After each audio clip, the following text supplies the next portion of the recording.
কিছু স্বপ্ন, কিছু মেঘলা, কিছু বই টই ধুলো লাগা, কিছু ইচ্ছে সারা দিচ্ছে এই বসন্ত রাত জাগা।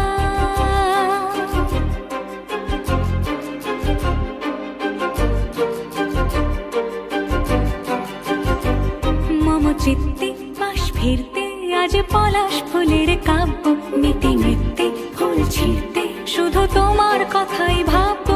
আজ হাওয়া বেপরোয়া দিল সন্ধে পাখির ঝাঁক, এই বিকেল আর বিলকুল হৃদ মাঝারে থাক নীল দিগন্ত।